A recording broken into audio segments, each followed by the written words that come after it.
Community radio ബെൻസുകൾ ഇപ്പോൾ life tips തയ്യാറാക്കി അവതരിപ്പിക്കുന്നത് ഖാൻ കരിക്കോൾ.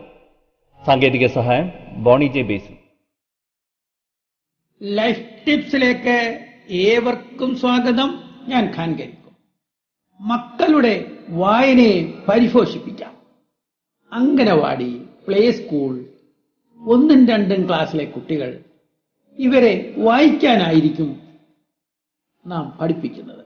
3ആം ക്ലാസ്സിലെത്തിയാലോ ആ വിദ്യാർത്ഥി തന്നെ പഠിക്കാനായി വായിക്കുന്നു.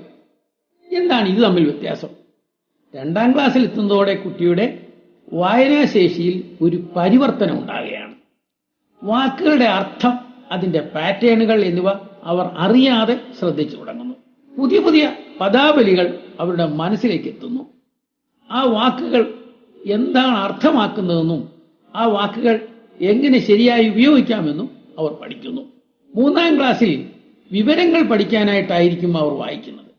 ഈ സമയമാണ് അവർ ചിത്രകഥകൾ വായിക്കാൻ ഇഷ്ടപ്പെടുന്നത്. അതുവഴി ബാലമാസികളോട് താല്പര്യമേറുന്നു. ഇത് 5ആം ക്ലാസ്സിലും തുടരുന്നു. അവർ തനിയെ വായിച്ചോട്ടെ എന്ന് കരുതരുത്. നിങ്ങളുടെ ഇടപെടൽ അവിടെ ഉണ്ടാകണം. അവർ വായനയിലൂടെ എത്രത്തോളം ഗ്രഹിച്ചു എന്ന് മനസ്സിലാക്കണം. അതിനെന്താണൊരു വഴി? അവരുടെ പാഠഭാഗങ്ങൾ വായിച്ചു കേൾക്കാൻ താല്പര്യം കാണിക്കുക. അതുവഴി അവരുടെ വായനയെ പ്രോത്സാഹിപ്പിക്കാം. അവർ എന്തെല്ലാം മനസ്സിലാക്കി എന്നറിയാൻ അവരോട് തന്നെ വായിച്ച പാഠഭാഗത്ത് നിന്ന് ചോദ്യം ചോദിക്കുക. ഉത്തരം പറയുന്നതിനെ അംഗീകരിക്കുക, പ്രോത്സാഹിപ്പിക്കുക. അതൊരു രസകരമായ അനുഭവമായി മാറും. വായിച്ചാൽ മാത്രം പോരാ, ഓരോ ക്ലാസ്സും കഴിയുന്നതോടെ അവർ വായനയിലൂടെ എന്ത് ഗ്രഹിച്ചു എന്നും മനസ്സിലാക്കണം. ഫാസ്റ്റ് റീഡർ മാത്രമല്ല, ഫസ്റ്റ് ലേണർ കൂടിയാകണം. 1ആം ക്ലാസ്സിലെ വിദ്യാർത്ഥി വായിക്കുകയോ വായിക്കാതിരിക്കുകയോ ചെയ്യാം. അവരിൽ നിന്നും ഒഴുക്കോടെയുള്ള വായന പ്രതീക്ഷിക്കുകയോ വയ്യ. പക്ഷേ 2ആം ക്ലാസ്സിലെ വിദ്യാർത്ഥി മിനിറ്റിൽ 60 വാക്കെങ്കിലും വായിക്കണം. 3ആം ക്ലാസ്സിലെത്തിയാലോ 90 വാക്കെങ്കിലും വായിച്ചിരിക്കണം. 4ആം ക്ലാസ്സിലെത്തിയാൽ മിനിറ്റിൽ 120 വാക്കും 5ആം ക്ലാസ്സിലെത്തിയാൽ 150 വാക്കുകളായും വർദ്ധിക്കണം. കുട്ടികൾ വ്യത്യസ്തരാണ്. നിങ്ങളുടെ കുട്ടി ഇതിൽ കുറവേ വായിക്കുന്നുള്ളൂ എങ്കിൽ നിങ്ങളുടെ ഇടപെടലുകൾ ആവശ്യമാണ്.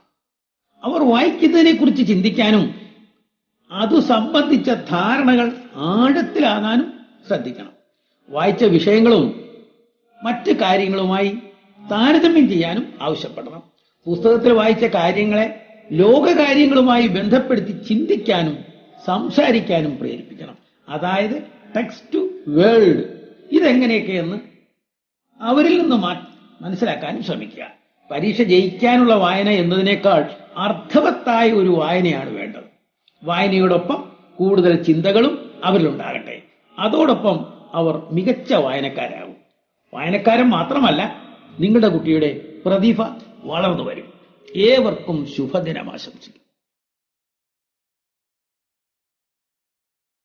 നിങ്ങൾ ഇതുവരെ കേട്ടത് ലൈഫ് ടിപ്സ് തയ്യാറാക്കി അവതരിപ്പിച്ചത് ഖാൻ കരിക്കോൾ. സാങ്കേതിക സഹായം ബോണി ജെ ബേസിൽ.